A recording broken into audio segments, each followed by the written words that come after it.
우리는 네덜란드를 구한 소년의 이야기를 익히 잘 알고 있습니다. 네덜란드라는 나라가 해안가는 바다보다 낮아요. 그래서 뚝으로 막아져 있습니다. 그래서 그 뚝이 무너지거나 그 뚝에서 물이 새면 바닷물이 계속해서 흘러나오기 때문에 한 소년이 그 뚝에서 물이 새는 것을 보고 손가락으로 막다가 점점 커져서 주먹을 넣어서 막고 나중에는 팔뚝을 넣어서 막고 그렇게 나라를 지켰다는, 구했다는 이야기입니다. 이미 우리가 어렸을 때 다 한 번씩 들어본 이야기입니다. 이 이야기의 주인공은 한스 브링크라는 아이고, 네덜란드 하렘이라는 도시에 가면 이 소년의 동상이 세워져 있습니다. 하지만 이 소년의 이야기는 실화는 아닙니다. 원래 미국 작가의 동화 속에 나오는 이야기였는데 이 제방의 나라 네덜란드에 가서는 이 이야기가 실화처럼 사람들에게 전해졌던 것이죠. 제방을 뚝을 막아서 나라를 구한 아이는 네덜란드에게는 너무나도 필요한 아이였거든요. 한스 브링크의 이야기는 실화는 아닙니다. 하지만 성경을 보면 어린 나이에 나라를 구하기 위해서 무너져가는, 멸망해가는 나라를 위해서 갖은 애를 썼던 한 왕이 등장을 합니다. 그 왕이 누구냐면 요시야라는 왕입니다. 요시야는 이스라엘이 열왕기를 보면 왕들이 한 40명이 등장합니다. 북이스라엘의 19명, 남유다의 21명, 이렇게 40명의 왕들이 등장하는데요. 이 40명의 왕 중에서 다윗의 길로 행했다라는 칭찬을 받은 왕은 딱 3명의 왕입니다. 여호사밧, 히스기야, 요시야. 이 이스라엘의 왕 중에서 가장 성군, 칭찬을 받은 3명의 왕 중에 하나가 바로 요시야라는 왕이었습니다. 3명의 왕들은 굉장히 훌륭한 업적을 세웠던 왕들이죠. 당연히 사람들에게 칭찬을 받을 만한 왕들임에는 틀림없습니다. 하지만 이 왕들 중에서 참 안타까운 인생이었다고 생각되는 왕이 있다면 저는 요시야라고 말하고 싶습니다. 왜냐하면 요시야는 그의 할아버지 므낫세 왕 시절에 이미 유다라는 나라는 멸망을 받을 것이라는 하나님의 선언을 받았습니다. 므낫세가 왕이었을 때 온 나라를 우상으로 물들게 했기 때문에 여호와 하나님은 이제 유다도 북이스라엘처럼 멸망을 당할 거야 라는 선포가 내려졌습니다. 그러니까 요시야가 왕이 되었을 때는 이미 나라가 멸망할 것이라는 것을 알고 왕이 된 것이나 다름없습니다. 그런 상황에서 왕이 된 것이죠. 여러분 한번 상상을 한번 해봤으면 좋겠습니다. 왕이 되었는데 나라가 이미 멸망할 것을 알고 있습니다. 그가 31년간 통치를 했는데요. 이 31년 동안 이 멸망해 가는 나라를 바라보면서 아픈 마음을 갖고 그는 왕위의 자리에서 통치를 했다는 것이죠. 어떻게 보면 굉장히 안타까운 인물이기도 합니다. 그렇지만 요시야는 나라가 멸망이 예언됐다고 해서 자포자기하지 않았습니다. 그게 중요합니다. 마지막까지 이 멸망이 예언된 이 나라를 원래대로 회복시키기 위해서 갖은 애를 쓰고 노력했던 것이 요시야입니다. 물론 그의 노력이 이미 선언된, 선포된 멸망을 되돌릴 수는 없었습니다. 하지만 그 멸망을 늦출 수는 있었습니다. 우리는 요시야의 이야기를 통해서 무엇을 깨닫습니까? 믿음으로 살아가는 한 사람이 어떠한 영향력을 미치는지를 우리는 발견하게 됩니다. 믿음으로 살아가는 한 사람으로 인하여 하나님의 심판이 유보가 됐습니다. 멸망이 빨리 다가오지 않고 미뤄졌습니다. 믿음으로 살아가는 한 사람이 있다면 무너져 가는 가정을 바로 세우고 교회를 바로 세우고 하나님의 심판을 유보시킬 수 있습니다. 믿습니까? 그래서 믿음으로 살아가는 한 사람이 중요한 것이죠. 저와 여러분이 그 믿음으로 살아가는 한 사람이 되기를 주님의 이름으로 간절히 축원하겠습니다. 그래서 오늘은 저와 여러분이 오늘 요시아가 어떻게 살았는지, 또 어떻게 하나님 앞에서 살려고 노력했는지 함께 말씀을 통해서 살펴보고자 합니다. 요시아는 8세라는 어린 나이에 왕위에 올랐습니다. 그리고 31년간 통치했습니다. 여러분, 어린 나이, 8세라는 나이에 왕이 됐다는 것은 부러워할 만한 일이 아닙니다. 8세라는 나이에 왕이 됐다는 것은 그 시대가 순탄하지 않았다, 그 시대가 상당히 혼란스러웠다는 것을 또한 이야기하는 것입니다.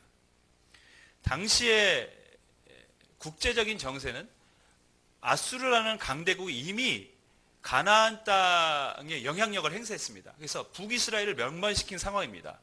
남유다도 조만간에 아수르에 의해서 언제 멸망을 당할지 모르는 풍전등화와 같은 상황입니다. 아주 절박한 상황이죠. 근데 그의 아버지 아몬은 왕위에 오른 지 2년 만에 신하들에 의해서 시해를 당했어요. 그래서 어린 나이 8세에 왕위에 오를 수밖에 없었던 것이 요시아입니다. 국제적인 정세도 국내 상황도 8살 왕이 감당하기에는 너무나도 버거운 일이었습니다. 여러분, 솔직히 8살이 뭘 하겠습니까? 우리 이래가 8살입니다.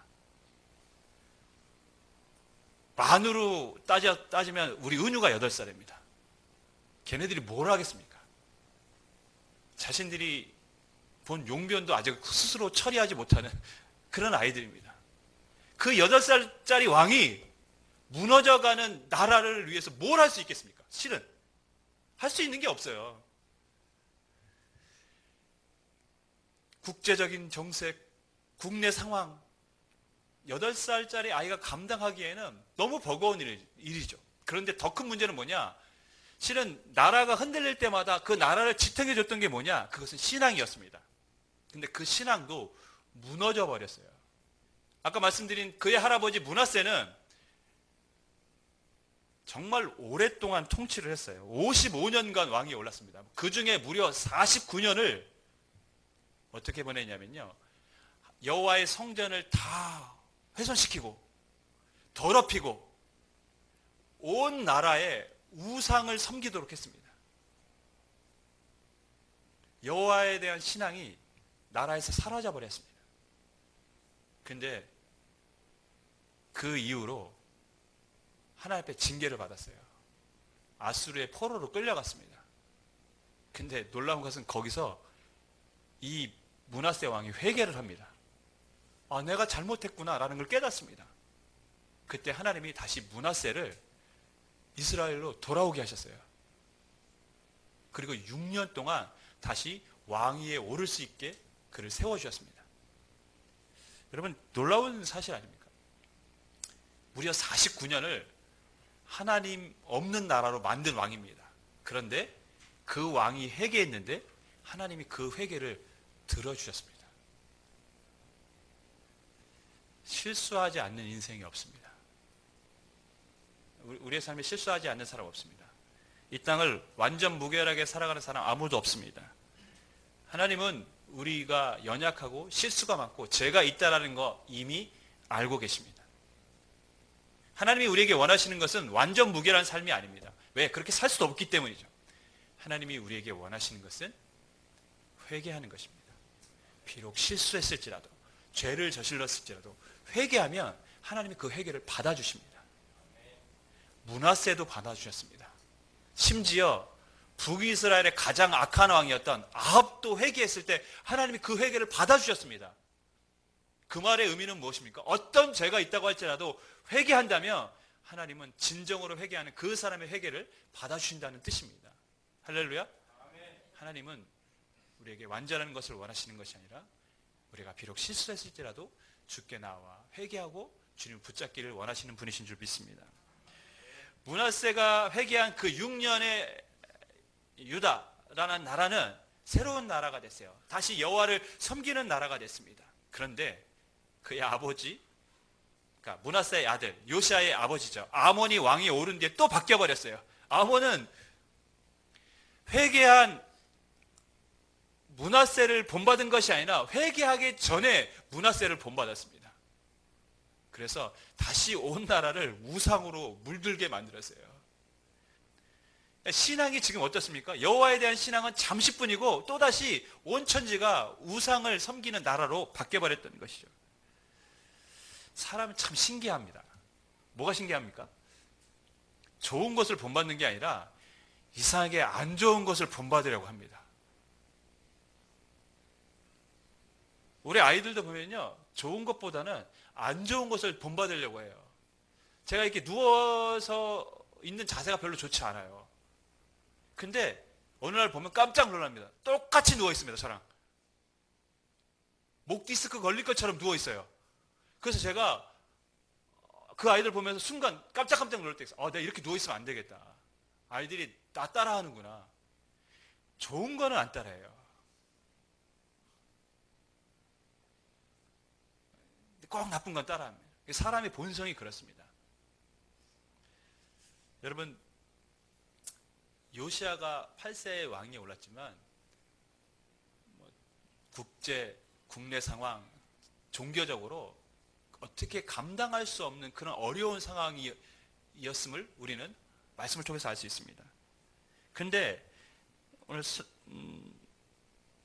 요시아가 왕이 오른 지 8년 뒤, 즉 16세가 될 때에 요시아가 여호와를 찾았다고 성경은 말씀하고 있습니다. 3절 말씀인데요. 우리가 읽은 34장의 3절 말씀을 우리 같이 읽겠습니다. 시작.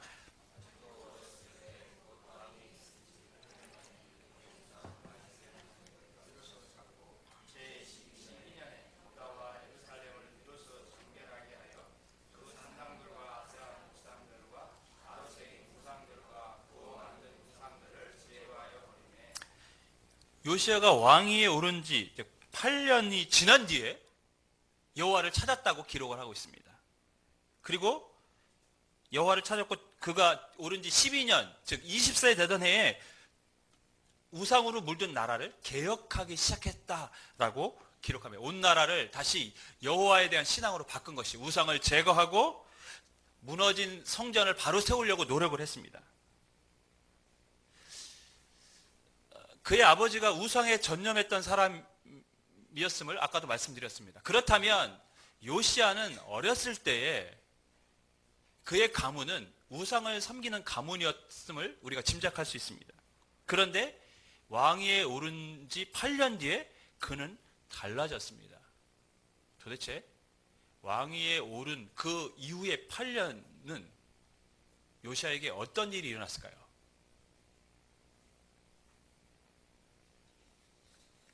실은 성경은 이 잃어버린 8년에 대해서 정확한 언급을 하고 있지 않습니다. 어쩌면 요시아는 이제 그가 16세가 되었을 때, 좀 철이 들었을 때죠.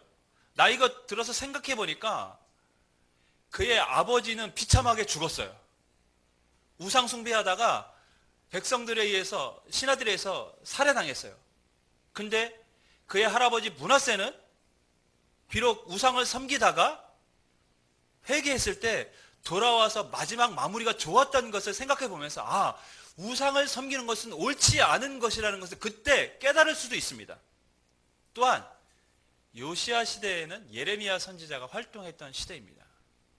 예레미야 선지자의 말씀을 듣고 그는 이렇게 살아서는 안 되고 이 무너져가는 나라를 바로 세우기 위해서는 신앙을 다시 회복해야 된다고 깨달을 수도 있습니다. 하지만 성경은 그것에 대해서 우리에게 알려주지는 않습니다. 중요한 것은 무엇이냐? 잃어버린 8년 동안 무슨 일이 일어났는지는 모르지만 분명한 것은 요시아에게는 어떤 깨달음이 있었고 그는 변화되기 시작했다는 것입니다. 시간이 흘렀습니다. 그 시간 동안 그에게는 뭔가 깨달음이 있었어요. 그리고 그 깨달음을 가지고 자신의 삶을 변화시켰습니다. 시간이 흘러도 영적 깨달음을 얻지 못하는 사람들이 있고 또 시간이 흐르면서 영적 깨달음을 얻는 사람들이 있습니다.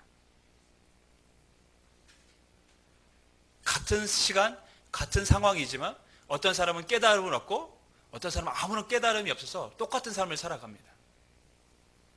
여러분은 어떠한 삶을 살아가고 있습니까? 나의 고집, 나의 틀을, 나의 생각을 고수하면 실은 변화될 수가 없습니다. 하나님의 일을 볼 수가 없습니다. 왜냐하면 내 눈과 시야로, 내 생각으로 하나님의 말씀을 가둬버리고 하나님의 일들을 바라보기 때문에 그렇습니다. 우리가 우리를 낮추고 주님의 음성에 귀를 기울이려고 한다면 우리는 그 순간부터 우리를 통해 일하시고 말씀하시는 하나님의 음성과 하나님의 역사를 보게 될 것입니다. 그런 깨달음이 우리가 살면서 있어야 됩니다. 요시야가 종교개혁을 시작했고 그것은 무려 10년 동안이나 진행됐어요. 그런데 그 10년 뒤에 아주 놀라운 일이 하나 벌어집니다. 그것은 성전을 수리하는 과정에서 율법책을 발견하는 것입니다. 14절 말씀 우리 같이 읽겠습니다. 시작. 같이 읽습니다. 시작. 무리가 여호와의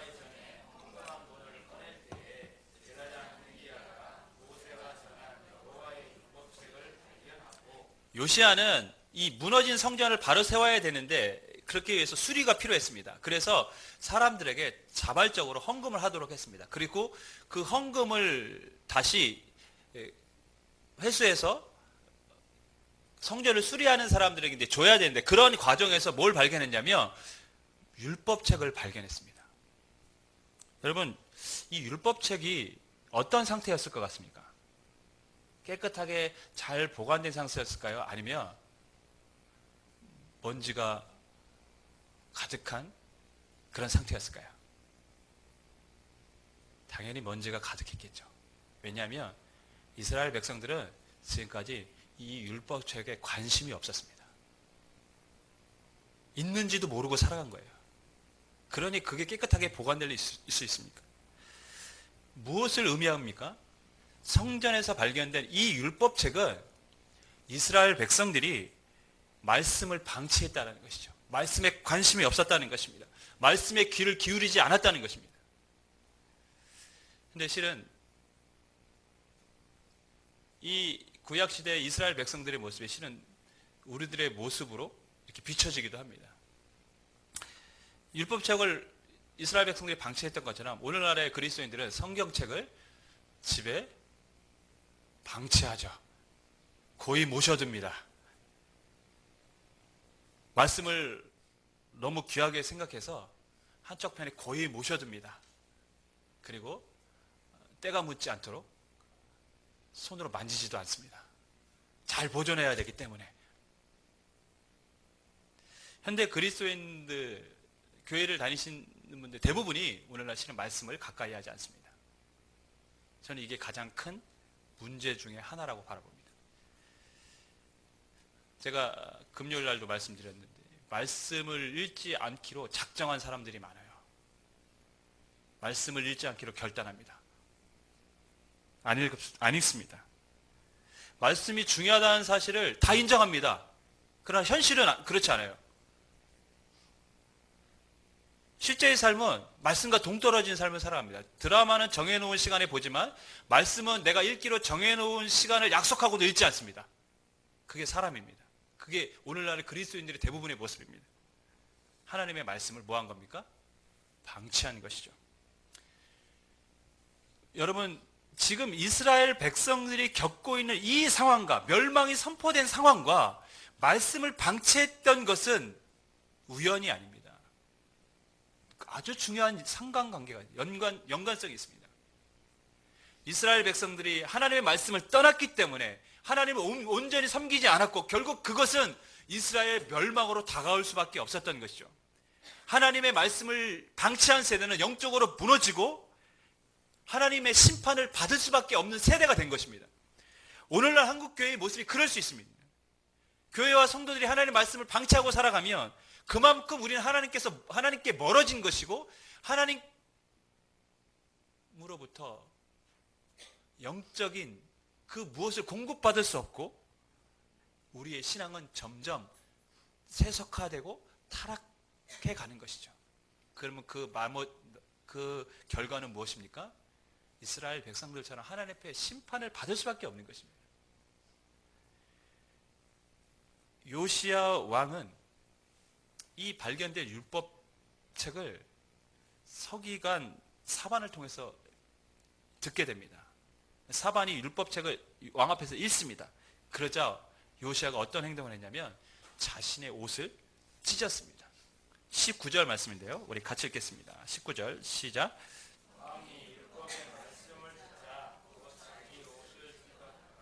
여러분, 왕이 옷을 찢었다. 왕복. 왕의 옷은 무엇을 상징합니까? 왕 자체를 상징합니다.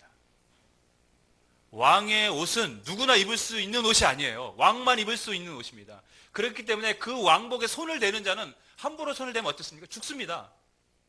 왕복은 왕을 상징합니다. 그런데 그 요시야가 자신의 왕복을 찢었어요. 왕복을 찢었다는 이야기는 그만큼 말씀을 통해서 자신이 하나님 앞에 자신의 나라가 범죄했다는 것을 깨달았던 것이죠. 그래서 그 찔림 때문에 어떻게 할 수가 없어서 옷을 찢고 하나님 앞에 회개한 것입니다.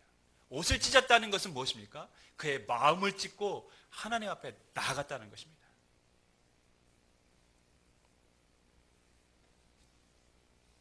근데 이런 일도 있었어요. 이스라엘 백성들이 이 뒤에 하나님의 말씀을 전하고 회개의 메시지가 선포되었을 때 어떤 왕은 요시야처럼 옷을 찢고 마음을 찢은 것이 아니라 율법 책을 찢어버렸습니다. 듣기 싫다고. 그래서 망한 것이죠.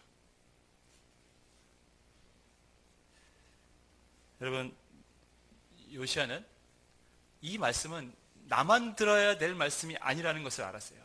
그래서 온 백성이 듣도록 예루살렘 성전에서 그 말씀을 낭독하도록 했습니다. 오늘 우리가 읽은 본문의 내용이죠. 33절 말씀 우리 같이 읽습니다. 시작.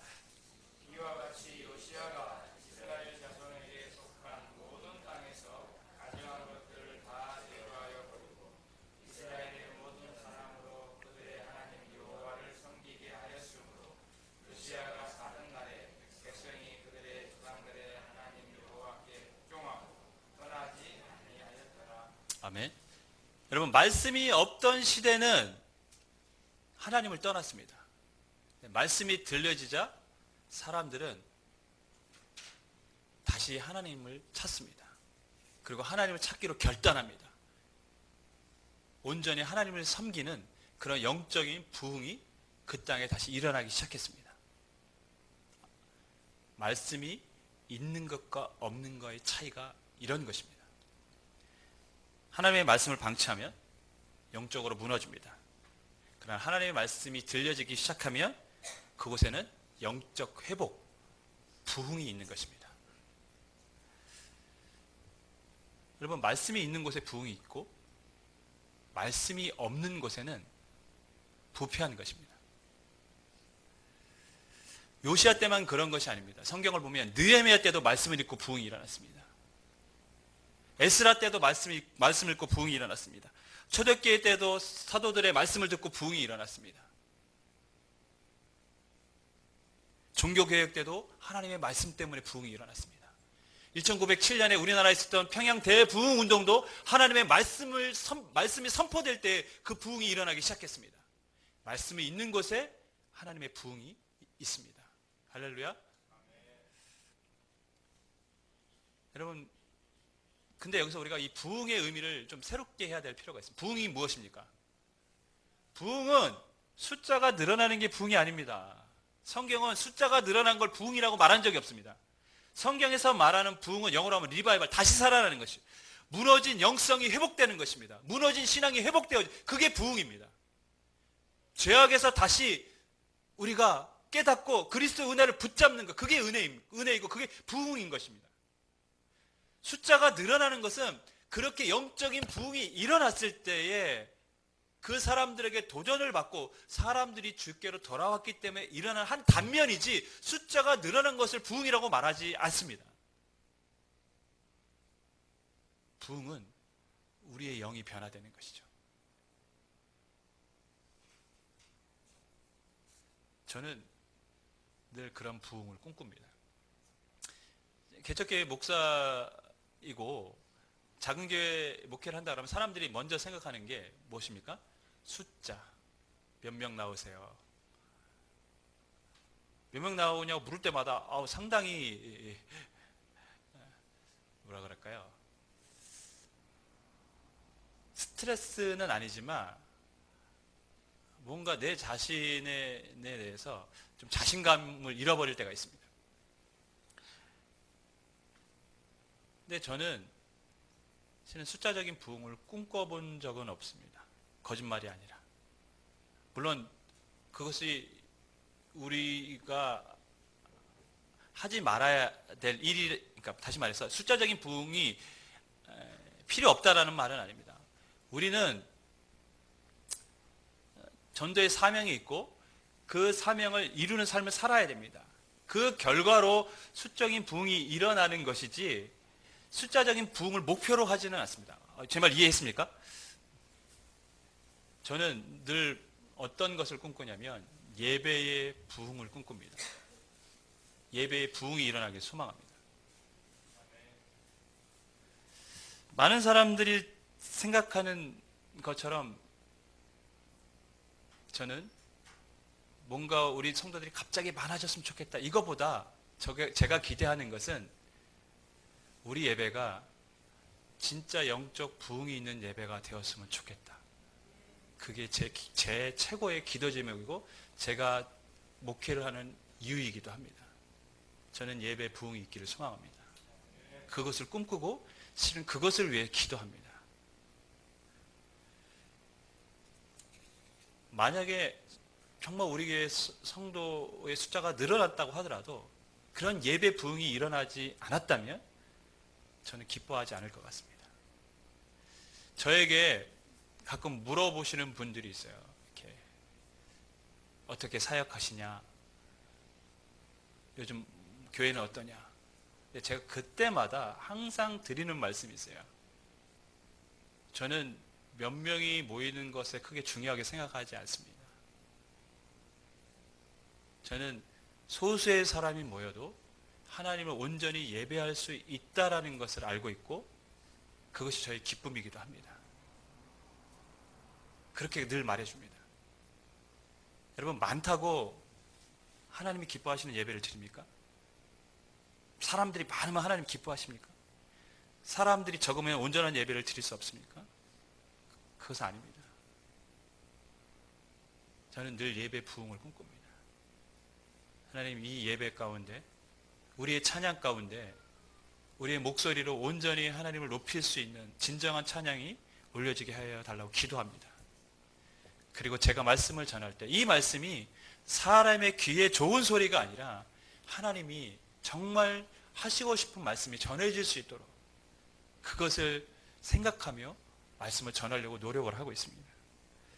저는 우리 교회가 진정한 예배 부흥이 있는 곳이 되기를 주님으로 간절히 축원하고 또 그렇게 되기를 여러분과 함께 또 기도할 수 있기를 주님으로 간절히 부탁을 드리겠습니다. 하나님의 말씀이 들려질 때 영적 회복이 있고 부흥이 있습니다. 하나님의 말씀이 들려질 때 우리에게 깨달음이 있고 그 말씀을 통해서 우리는 찔림을 받기도 하고 또 그 말씀을 통해서 위로와 평안을 얻기도 하며 또 그 말씀을 통해서 주님의 은혜와 사랑을 다시 확인하고 회복하기도 합니다.